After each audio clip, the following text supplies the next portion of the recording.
I would like to ask you, Derek.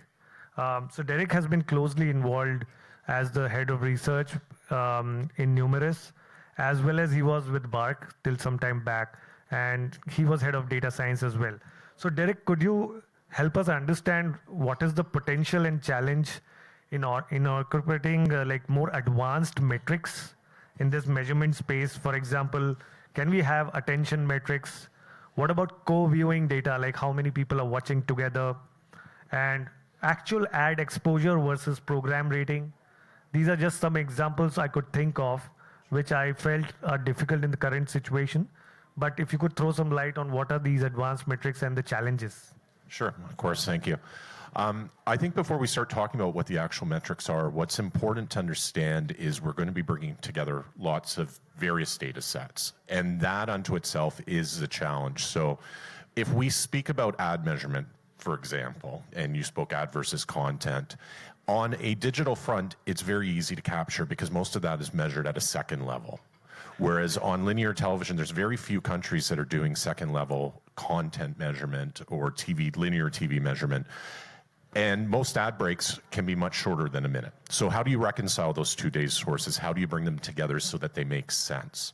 When we talk about things like engagement, often that is sourced from a qualitative study, right? You're getting individuals and you're understanding the way that they react to the data. And you need to somehow merge that with quantitative data, which is coming from meters or census data or whatnot with measurement. So we move into a world where it is possible to bring data sets together, but we have to start to rely on statistical modeling. And modeling itself brings in its own sources of errors. And I know later on we'll talk a little bit about AI and machine learning, but we are getting very advanced in our models, and our models are getting to the point that most individuals can't actually understand them. They're black boxes, right?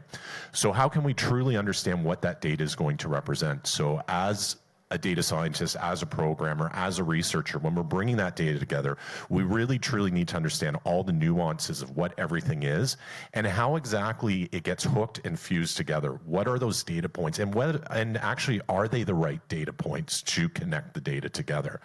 I would say anything is possible in joining data, but we have to be very cautious and think about it. And I would say we have to work with the industry.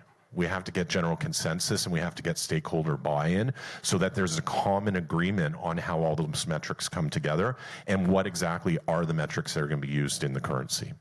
It's very interesting. We carried out some couple of projects in India on this new metric called attention, which is taking the world by storm in nature. Now, on an average day, when we look at digital and television only, forget in terms of outdoor and retail and transit media, etc. And what Shashi was pointing out to be 3 hours of time spent being watched on television alone. With digital, there are 840 ads that are getting hit to the end consumer in a single day, actually, and an average consumer in a single day. Of course, more to some, less to some, average 840. How much is he going to remember?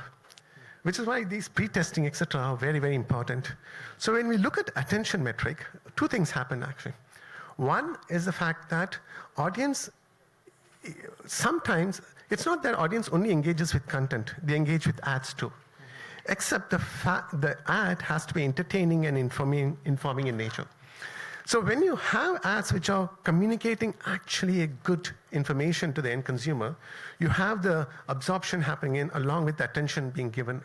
So we have seen indices on those attention studies that we have done in India with amplified intelligence from Australia and another one from T-Vision in US, is that these indices can vary from almost 100% to as low as around less than 5%.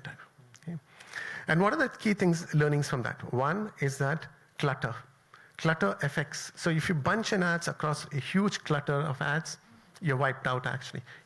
Second, entertaining content in the ads. Third, number of viewers who are watching at that particular moment of time. So if there are multiple viewers watching it actually, then the chance of the fact that somebody is surfing and you're out. But if it's one person watching it, then the chances of the fact that he's able to view the content, view the ad too. And fourth, other devices nearby him, actually. If there's a mobile in his hand, the chances that he's lost that connection with the TV screen and is connected to the mobile, or something interesting happening in television and lost the connection with the mobile. So these indices therefore tell you for an advertiser what is the kind of engagement he's having with the brand and or the communication, and therefore what that results in the absorption of the cut-through scores for the brand proposition, and therefore finally clicks, share of mind, and therefore clicks on the brand itself. So on that note, I think I would also like to ask Shashi. So Shashi, Derek mentioned about some of the challenges in bringing the data together. LV has also mentioned about what other countries are doing. Can you also throw some light on what's being done in India for combining this data? Because as I understand, BARC had tried something in the past, but what about merging the data currently which is available on the TV as well as digital? So, like I said in the beginning, and I say it strongly, I say it for many forums, what I'm saying is not new. In India, it's not about capability. It's about, Derek used the word stakeholder management. Our issue is stakeholder management. So BARC is an industry body with some governance from the oversight, I wouldn't say governance, oversight from the government.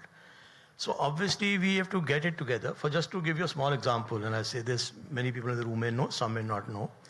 We have been running a digital panel for the last 7 years. I repeat, for the last 7 years. 12,000 homes are concurrent. 12,000 individuals are concurrent. They're premium homes, obviously. Yeah. So obviously, we are seeing the data. Digital, well, it's very easy to say measure cross media. Digital is very fragmented. So how do you scale it up? How do you blow it up? Now, BARC has a baseline which they do every 3 years or 2 years or 4 years or whatever they do. And that's based on a census, correct? This country has not seen a census for the last, 13, 14 years. So there are multiple challenges which are there. My point is, we can get going there. The issue is our stakeholders have to be aligned. That data we see for IPL. Internally, Derek would see it when he was there. We would see, and and I'm not saying it, not doing a plug for TV. Those who say TV is dead is not dead. I was talking to a friend of mine sitting in the room. We said 1 year, end of the year, TV will go. I said, no, it won't. So digital is adding on. There's a lot of concurrent viewership which is happening. But basic TV, bulk of India, BCD audiences are there. So one initiative we are taking, because so like I said, it's not a capability issue, I repeat, it's not a technology issue. India has the best technology, capability is not an issue. If BARC could create everything on its own, our meters are self-made, our softwares are everything is done by ourselves. So what the via media we have arrived at is that we are in the process of launching a premium panel. Now what we will do with the premium panel is the first phase, of course, the recruitment of the premium panel is next to impossible. And once you get the premium panel going, then you can't do what advertisers want, that we want individual dating, because no one's going to punch the remote there. So it will be data which is at a household level. Derek here, in his past avatar, has created a model which can be regressed to ensure that we can convert it into individual, because BARC is not 10 years old. So once the premium panel gets going in the next 3-4 months, then as Sailesh or I think someone pointed out, today, forget, whatever people say, there is 70 million homes which are SD homes. Yeah, the CTV homes, whatever people say, is not more than 35 million homes, and cord cutting is only max 20%. These are our baseline numbers. So there is a fair degree of HD to CTV movement. So then we start examining. Then we convince broadcasters, why did we put some quality top-end content onto HD?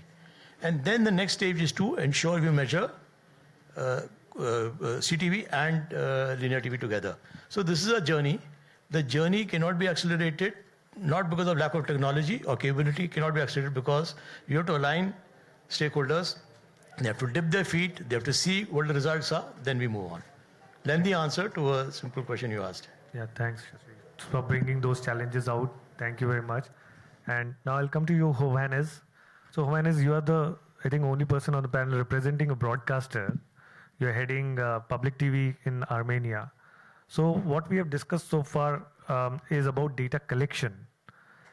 Can you tell us a bit about, after the data is collected, what are the kind of capabilities that a broadcaster, like a public TV company in Armenia or any other broadcaster, needs to have internally in order to make sense of that data and then convert that into some kind of content strategy? Like, for example, what do you look at, or what are the softwares, or what are the team capabilities you look at in order to make sense of this data? Thank you. Thank you also for invitation, and it's my first time in India, and I want to start with a funny story. Today, we waited, me and my colleague waited 5 hours to enter to this building. Yeah, and it was, 5 hours to get here. So why I'm telling this here, because I don't know whom to ask what happened. That's why I'm telling it here. Maybe someone will listen and answer to this. So starting from your question, in Armenia it's a small country. It's not like India. You are the biggest. We are only 3 million. But we have another problem. We have much more Armenians outside of Armenia than inside Armenia. We have 3 million in Armenia and 7 million outside of Armenia. That's why we need most to also measure the online, the digital. That's why now we are using different tools, but now we are changing also the measurement system in Armenia to merge the digital and the TV measurement. So, but I will tell another interesting story. We are also doing some risks, not the public broadcaster, but the private channels, because it's connected to India. Because 10 years ago, one of the TV channels in Armenia, there was no strategy, there was no measurement, there was no any Indian series in Armenia, 10 years ago, And some of the Armenian channels took an Indian series and showed it in Armenian TV. And you know what happened? It was so popular that people started to give names of their kids Indian names. It was so popular. So starting then, they started to bring much more Indian series, and then the measurement started to show that the ratings are very high. But now the market changed, and now we really need to measure also digital, because as we know everywhere in Armenia also, people are going to online, to digital, and we have to measure everything, just everything. And now we are exploring also some technologies, how we can measure it. And but we have also some strategies based on our digital, the VOD, the YouTube, and the other things. And with that measurement, the measurement that we are doing, it's not like the combined measurement. We already opened 2 channels. And one is the news channel, because we saw that it's very demanded. A separate 24 hours news channel. But then we opened a digital channel. It's not broadcasting. And as a public broadcaster, it was a big risk to invest in this, because it's a digital. But we started investing in this digital channel and gave this channel to youngsters, to bloggers, and everyone who are doing this content making online. And we brought them there and gave them this freedom to product anything. And you know what they started to do? It's very hard for me even to understand, though I am very young, but even for me it's very hard to understand what they are doing, because sometimes when they are telling what they're gonna do to product, I can't understand what they are doing. It's connected to AI and everything, but I assure you it's very hard somehow to understand. But it's becoming very popular, and I think in the last year, the digital channels are getting much more audience in our country, maybe in your country too, I think in the world. And I think, but one interesting thing, now we are discussing to change the way how we are shooting our programs. And what is the program? What's the length of the program? Now we are discussing that the length must be 1 minute for a program in this digital channel. And it must be shooted only vertical. Only vertical. That's the change is coming. Yeah, the feedback is on watching on mobiles is the because mostly they are watching on mobile. Yeah. Great. It's always interesting to hear, international stories. So on that, Derek, I think you have been involved in Canada as well as in Europe as well in terms of the measurement. So let me just finish off the measurement bit. Like what else are you seeing in terms of what countries like UK, Canada are doing in terms of merging the digital? I think LV touched upon it, gave us some examples. Is there anything more you would like to add to that?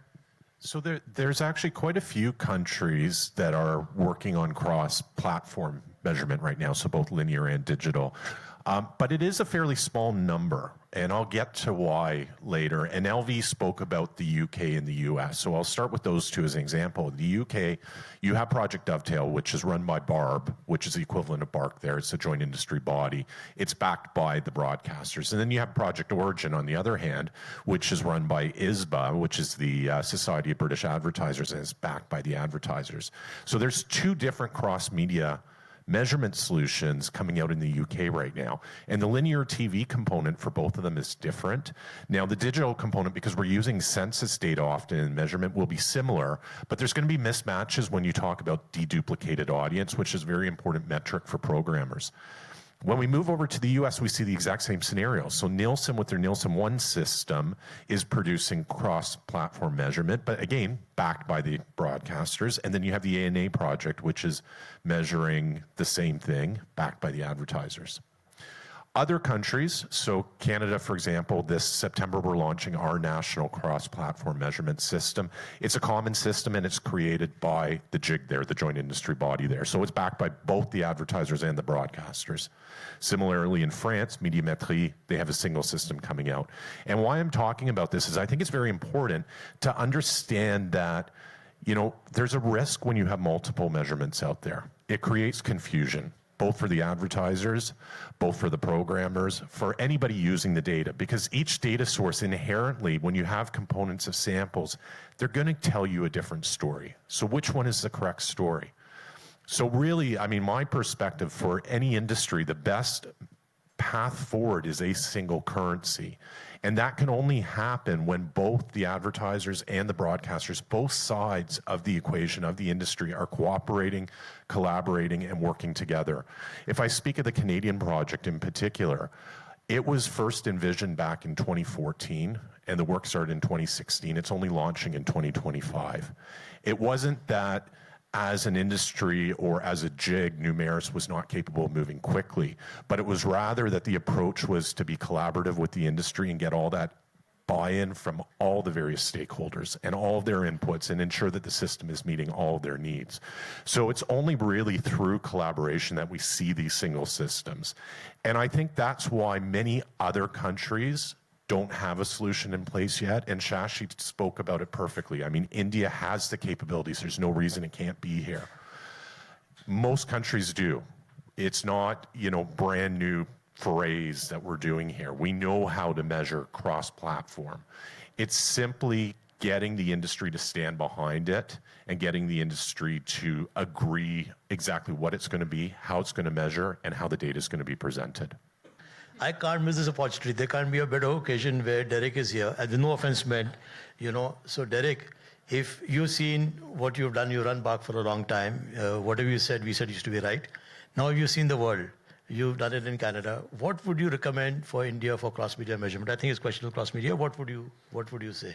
What are the challenges and what would be the way forward? And you have no tension of now BARC troubling you. You're neutral, so... Thanks for that, Shashi. I think the challenge is everybody is very protective of their data sources, right? The linear broadcasters, they don't want the digital publishers to know what their audiences are, and vice versa. So nobody is going to take that first step forward and make their data available without the other side, the digital players coming in, or vice versa.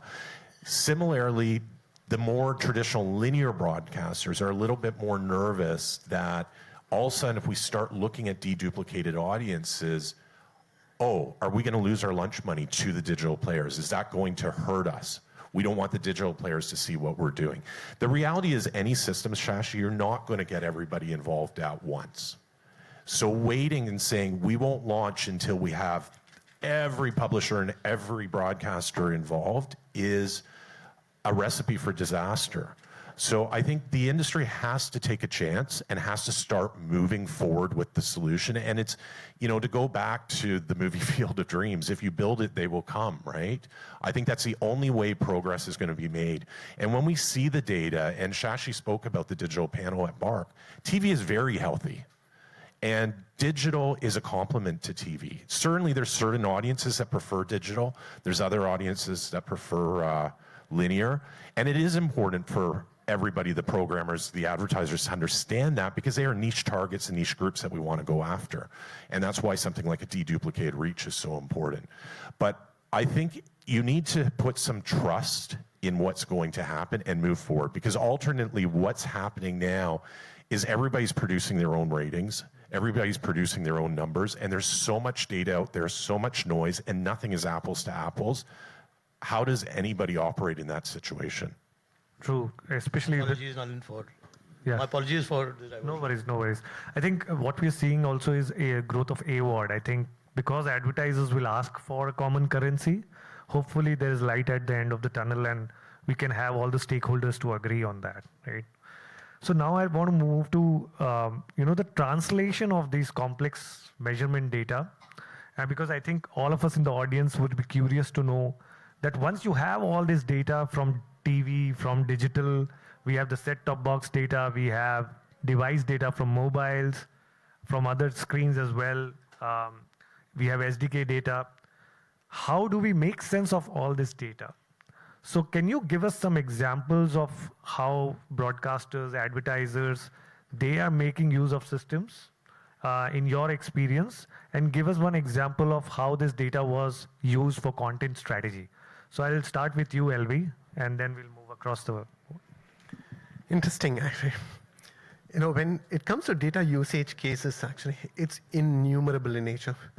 The fact is that you can still use with digital coming in, you can still use 2003, 2005 data on content that has been telecast by broadcasters and apply it in today's world and see whether that's fitting the present audience or not and play that back again. It's happening across the world, actually. For example, Nielsen released a report for Netflix a couple of months back, actually. It was about calling it as a Netflix effect, it was called. What it did was it picked up content which had actually broadcast on television networks. Like, for example, one of the biggest program called Suits. Okay? Now, that's blockbuster series, and everybody advocates that that's in Netflix, actually. But earlier to Netflix, it was actually run on US network, actually. Okay? The first seasons that ran on US network did blockbuster and started declining in nature. Then Netflix took over and started that rerun, actually, along with creating the new series. And it went to a next level itself. Okay? So, and it was not for just a new series, but also the old series got new exposure. Friends is a classic case, actually, which has been run for years on television, came on Netflix, and boom, it took off in a different level itself. So what it means, again, the third one is Lucifer, actually, okay, which was on Fox. Fox killed it after the first 3 seasons in US, actually. Netflix took it up and did that series. It went through the roof. Then suddenly Netflix said, let's do more series. And television is also excited about bringing it back onto the television side too. So frankly, what you're seeing is your mediums overlap with each other, actually. Okay. Like deduplication is a struggle that we do on the research side between one media and the other media, one program and the other program. For broadcasters and content streamers, it's the best thing that could happen. And India is not far away. Look at Sony launching the CID and Crime Patrol on Netflix, actually. Okay. While they're airing it still on their own network itself. What it has done is it has brought new set of audiences to sample that content. Old audiences who are not able to watch it at 10 o'clock in the night, going and watching it on the streaming platform. So there's a co-creation of content happening between platforms for the benefit ultimately of serving the same audiences. And data captured from the streaming platforms really helping them to understand what really works. Exactly. And make the forthcoming seasons even better. Exactly. Right? Great. It's amazing how the data is working.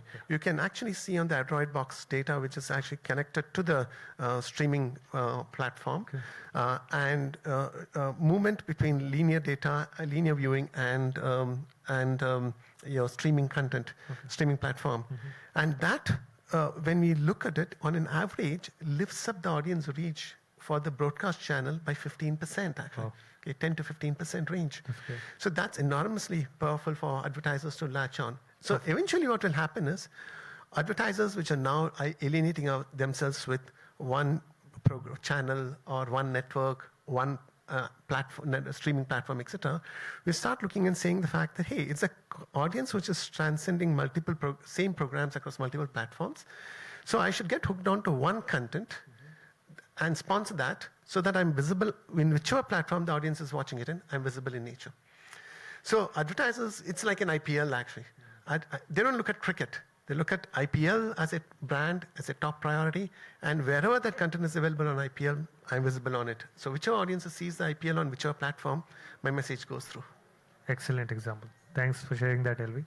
Shailesh, from your experience working with so many top broadcasters in India and advertisers, what would you like to cite as an example of how data has been used for content strategy?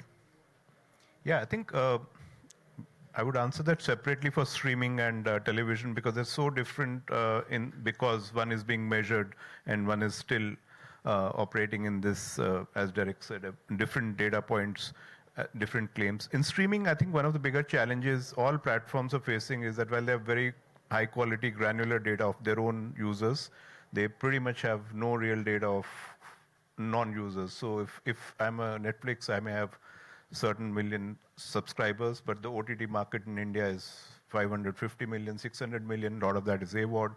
There could be potential future subscribers for Netflix, but you may have just a small fraction of that as current subscribers. But if you really want to know what they want to watch and what kind of content you want to make in the future, to get some of those on board, some of the AWOD ones or some of the ones who are on JioHotstar or Prime Video or other platforms, Sony Live, etc., you really are trying to do a lot of guesswork. And one of the reasons, for example, why you see a lot of thrillers on streaming is because some platforms started doing thrillers and their own data told them that they're working, and then you do more and more of the same. And it's kind of a vicious circle because you don't really know if it's a demand side thing or it's more driven by the supply that you have. And unless you have category level data, this would always be the case. So we release an annual report trying to, till measurement is in place and all of that, trying to, through a large sample research, size the OTT market and see what kind of content and what kind of audience profile is there across the country, and been doing it for 4 or 5 years. But in streaming, I think a lot of use cases are more about trying to say, where will my next level of growth come from? I know my current subscribers are coming from these cities or these particular demographic, but if I want to grow, should I, for example, make content for UP and Bihar? Would that work? And they're all, I think a lot of streaming platforms are trying to answer these questions through pretty much guesswork, and that's why measurement is really the only long-term solution to be, in that sense, take more educated decision. But if I quickly were to cover the TV side of it, where everything is available, all channels have access to competition data. It's a single software, and you can do all kind of analysis there. One of the things which is my pet peeves, and LV and Shashi, I'm sure will at some level relate to it, that I think that people know how to do software runs, but inferencing abilities are really dodgy at times. I've seen people take decisions on second decimal places. It just doesn't make sense. And yet you see a lot of analysis and even decision making happening on data which actually within the defined error margins would actually not mean much. I think that there should be, I always felt there should be more education of the broadcast industry on how to use data correctly and responsibly. And I think that's something BAC has put out guidelines. You routinely see that emailers violate those guidelines, and they still carry numbers, GRPs, for example, which in my understanding they should not be carrying. Definitely what I'm hearing is like data literacy and having teams that can make sense of that data at the right level. I think, Derek, the other day we were discussing, right? Like, what do you feel is critical in order for an organization to be able to leverage the data that's being captured and bring out good insights for content? Yeah, I mean, there's so much data available, and any normal person would sit there and say, I want to use as much of it as I can and bring it all together. But we have to sort of take a step back, and, LV will agree with me. If we're looking at set-top box data, that's not the same as if we're looking at data coming from BARC, right? You have one data set that's individuals, another data set that's actual, not even viewing, but a stream feeding into the box. Now, that doesn't mean those two data sets can't be complementary. It doesn't mean that those two data sets can't produce the same insights, but they have to be treated in a different way. And I think that's one of the challenges out there right now is individuals, they bring on these fresh new data scientists who want as much information as possible and just grab all these various data sets and don't take the time to step back and understand, what is this? What is it measuring?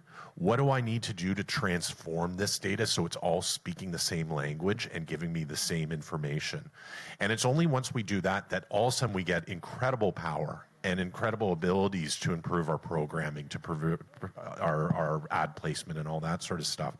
And I'll speak about a couple of examples that when data is used properly and how it's being leveraged. Numeris just signed a deal with Trade Desk. So all that cross-media data now is feeding directly into the programmatic system for ad buying. Now, I know your question was about content, but of course ads and content are inherently linked because it's the content that drives the people to the ads.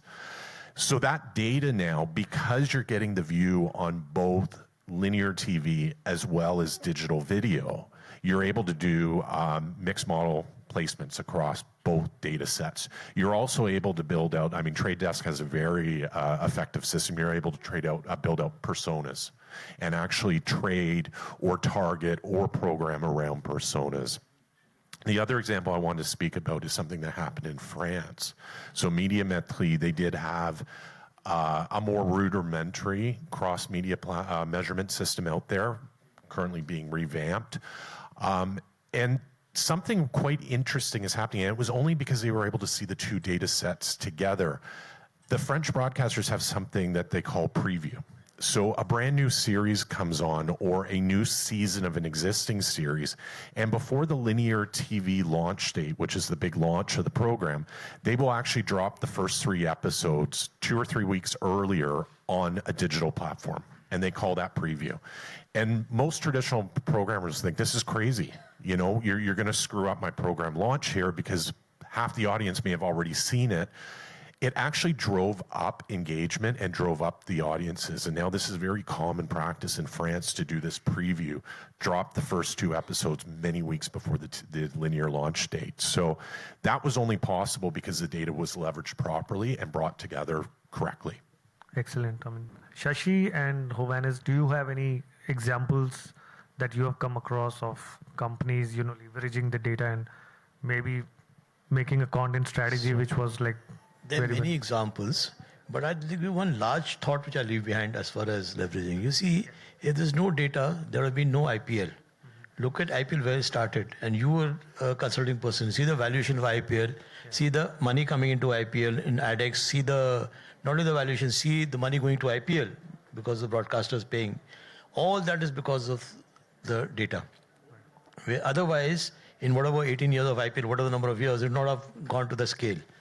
And if you notice that every year ratings, except a couple of years, ratings keep going up. The audience size goes up, the ratings go up. So there is value in the broad trends of the data. You may not go into the micro. There are many, many examples to give, but I think there can't be a bigger example in this country than the Premier League. And see where it was and where the value is today. It's all because of the data of television which comes out. And we've read stories about features like the Hero Cam, right? That's getting a lot of attention on Geo Cinema, for example, right? And that's a big hit. A larger point. The larger point is where IP has been built on the back of TV data which comes out. Correct. Recounting that particular moment of time, 2008, I was on the other side of measurement that Shashi and Derek was heading that, and Shashi now. There were skeptics through and through, actually.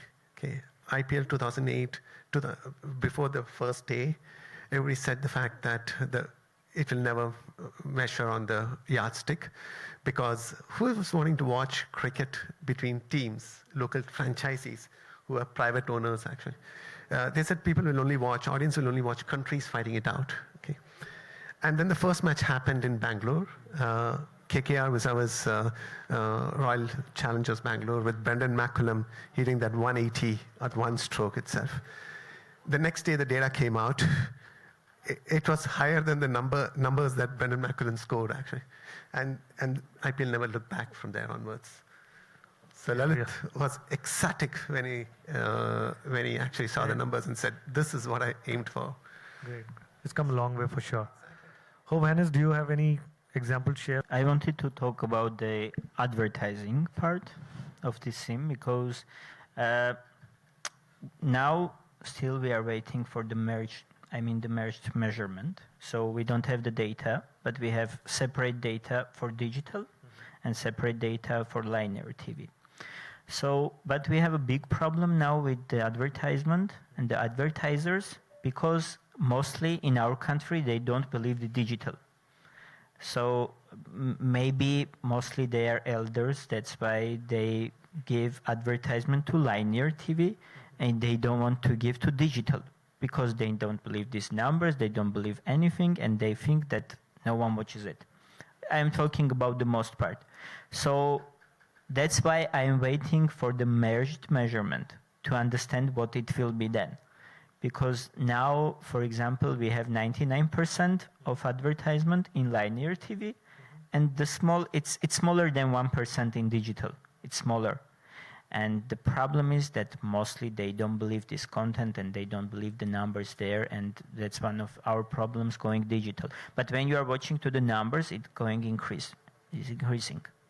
All right, so my last question and last part of this discussion is something I think related to the buzzword. In terms of looking at the future, right? I want to ask our panelists, what are new tools like AI models, agentic AI, going to herald for audience measurement as well as content strategy? What do you think the future will unfold in terms of, or are you already seeing such use cases being used at any of your clients? I would like each of you to just let us know if you have come across any such cases. And where do you think the evolution of audience measurement will happen? Start with you, LV. Two things actually that are definitely starting to play a significant role. And I think Google has already started off that exercise with advanced planning exercise for advertisers, where you input all your campaigns and it will tell you every question that you want answers to that in terms of flight models to put the exposure in, models to template the reach frequency numbers or the impression numbers, the kind of audience you want to hit, the kind of geography you want to hit, everything the model is trying to tell you. So what is that? It's actually prompting you to put the data. The end data goes into their machine, and as more and more data gets fed into their machine, the accuracy of that keeps on increasing because they're learning from the data that you're inputting actually. So therefore, it all depends upon the marketplace wanting to share their private information out into the public, whether they want to or not. Probably forcibly they will have to, because or else manual and self-segmented optimization will always be expensive and time-consuming in nature. So eventually, I think it will move in that direction. But the two areas that the focus is basically forecasting, where the AI is playing a significant role based on the past. We ourselves have tried out quite a bit of forecasting models for our advertising predictions for future. And the second one is in terms of how efficiently I can do my media plans at a very cost-effective way for the thousands of channels out there in the marketplace where audience is consuming in nature. So on these two places, I see the tools like what Google has launched or the forecast model that we are trying to work on at AdX will probably prevail in future. A lot of good cases on media planning, definitely. Shailesh, would you like to share some example? Yeah. See, in our work, we have a lot of forecast models we're using to predict box office, to predict viewership on streaming, television, and many of them are complex, non-linear models looking at multiple inputs. So we are already learning to benefit from some of the new technology, including AI, that has come in to be able to help us visualize. So very similar to what Elvis said, when you're building a predictive model, a manual way of building it will have a limitation. For example, if you look at Bollywood, one of the common project types we get is which is an ideal release date for this film. Now that's to do with the content of the film, to star cast, but it's equally to do with the competition, with the festivals going on at that point of time, what cricket tournaments are going to happen on those different periods. And you're not just talking of the first day, you're talking of 4 weeks potential run of the film and maximizing the box office for 3 different release dates. A lot of variables. Yeah, a lot of variables and correlated, and not necessarily linear or whatever. I mean, in all kind of different ways they would interact with each other. Some of them are very difficult to estimate to begin with. So that's where I think some of the new ways of building predictive models really comes in, because we are not, like if give this Bollywood example, we are not dealing with big data. We don't have 1,000 use cases. We probably won't have too many use cases to begin with, because pre-pandemic all Bollywood data is essentially junk because everything changed. So you're dealing with a small number of 150, 200 films, many variables. So you have to find more creative ways of using the data to come out with an assessment which is accurate, most importantly, and then one can get into the specificity of that accuracy and all of that. So I think, yeah, we find ourselves using it a lot more in theatrical business, where the variables are both external and internal. I think when something like TV is still simpler because ratings is giving you fairly granular data, but in box office predictions, we're really finding it quite useful of late. Excellent. And has there been NLP-based sentiment analysis which your company has been doing, or? Yeah, yes and no, in the sense that we're doing it more for streaming there, because one of the known problems with Bollywood is that nobody wants to pay for industry data. Everybody's only concerned about their film. So if you go to studios and say, we're doing a category study to help you understand what the audience is and where are they moving and what do they want to watch in the next 5 years, they say, yeah, all that is fine, but my next film is releasing 3 months from now. What can we do on that? Right. So I think that's a common problem with the film industry, and we've faced it over the last 15 years. It's not changing. So there it's more self-funded, so smaller scale. But in streaming, yeah, people are willing to pay for commission as well as syndicated studies, which are more looking at the overall category and segmentation. Yeah. Thanks for sharing. Johannes, have you come across any AI use cases or any future tools that you think will have a big bearing on the industry?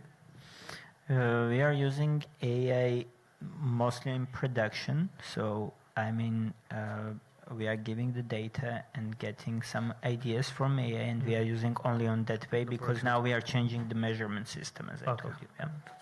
Shashi, would you like to share some thoughts? There's a fair degree of work happening. A lot of it is in the pilot stage. I'm talking audience measurement. I'm not going to the media planning stage which LV spoke about.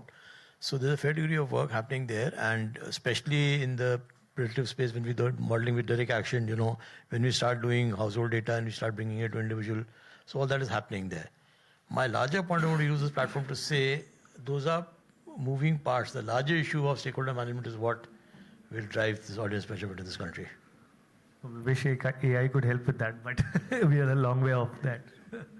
Derek, would you want to share some thoughts around how AI could come into audience measurement, content strategy, and make things better? Sure, of course. I mean, if I use my CRO side, it's more machine learning. It's how we bring the data sets together, the fusion, the attribution, that sort of thing. But the AI question, particularly with agentic AI in that, I have to put on my COO hat for that, because measurement is costly. It's very expensive. And most countries, measurement is paid for by the industry itself. Most countries have a joint industry body doing the measurement. So the joint industry body has a responsibility to the industry to do measurement as cost effectively and as efficiently as possible. And in many countries, media is under pressure in terms of revenue. So broadcasters, agencies, advertisers have less money they're willing to spend on measurement. So we can use AI, and I have a few examples that we're using right now to bring down our costs to become much more efficient. Metadata creation is extremely expensive to do because traditionally you would have people watching streams, taking logs, keying things in. Now that can be done with AI. You can have an AI agent actually producing your metadata for you. In terms of monitoring field work, you can use agentic agents as well there. So you bring down your quality assurance teams, you bring down your quality control teams. Effectively, you become a much more leaner measurement organization, much more efficient, and that's twofold benefit. You can bill less to the industry, so the industry has to pay less for measurement, or you can also reinvest that, because as we move into different types of media coming out there, and there are other aspects that money has to be spent on media, on measurement as well. So to me, I think that's the big use case for Yeah. AI right now. I think that's a low-hanging fruit, definitely bringing in the cost efficiencies. Thank you for sharing that. I think with that, we have covered all the questions. Thank you to all the panelists for sharing their insights. And yeah, thank you, one audience, question from the for being audience. patient. Yes, sir. I think we have probably 5 minutes for questions, right? Yeah. So my question is to both Shashi and Elmi. Rabindra Narayan from PTC.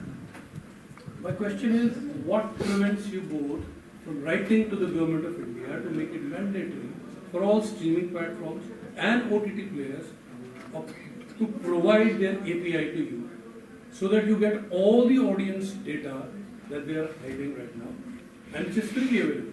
If I have an OTT, I wish to go on Roku or Airtel or any platform, I have to give them my API, and the subscription comes through them. So data is not sacrosanct or hidden thing or secret.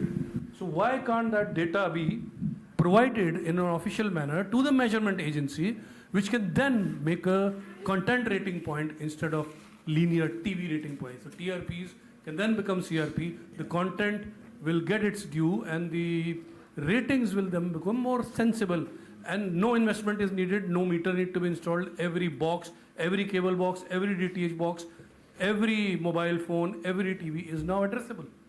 Yeah. So you'll know every data, every viewer, what they are watching, when, what is their profile, and which content is actually working, instead of just the linear TV being the Bible and all revenue of the advertising agency for television being decided by 4 big players based on what linear TV ratings are being given. I'll answer your last question first.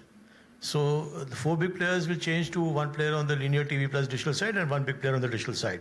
So which is what our friend was alluding to in the earlier question. But I don't know if you understood, but excellent suggestion. As I said to you in the afternoon when you give this to me, and we will run with the ball, at least I will in my interactions at BARC, as you know, the interactions. I'll just give you a small parallel, may not be appropriate. So firstly, your suggestion is brilliant. We will take it up. And Derek was there with me, when Nakul, Derek and me went many times, Shantanu went many times to the ministry on the return part, data part. We turned around and said, why can't we get Tata Sky, Airtel and the others, all the players to share some of their return path? You know, this whole business of meters, 50,000 becoming 75,000 or 1 lakh is not practical and not appropriate. Forget the money, it's also not appropriate. So we said, why don't you get them all, you know? The challenge was, without getting names, Shantanu will remember, we had done many meetings on this subject. The government is only so far and not further. We also built, in fact, outside we were talking about it to some of the members of the government, that why not Samsung today, all TVs of Samsung are coming enabled. Why don't we get that data in? So I think it's a great thought. We need your help and other broadcasters in the room, their help to push this up. So thought and principle is there. The government has to decide how much they want to interfere, how much they don't, what are the commercial considerations. And Mr. Apurva Chandra was the secretary. We had an intense discussion on this. We had put up a business case and all that. So it's basically, it's not the will of trying. The idea you have given our APIs is a new idea. But the parallel we have worked on, it's making it happen. I think, as Shashi rightly said, it's a perfect question for which we don't have easy answers for, actually. It's a global requirement. It's just not India alone, actually. It's globally required. And the important element here is the fact that what is the data that these platforms, or in other words, tech companies can share with us individually in nature. Now, if I go back to some of the GDPR rules, actually, okay, there are barriers in it. Okay? It's very strong barriers in it. It's easy to say, share it. They may say, yes, I'm ready to share it. But the rules and regulations that have been panned out, because it depends on the company where you're located, right? So your location of that company, say Netflix, will be in, say, US or in Europe, guided by a guideline over there in nature, which prohibits strictly any sharing of the data itself, of what individual is consuming. Thank you, Nalin. Thank you very much, sir. Such a nice evening. Thank you very much.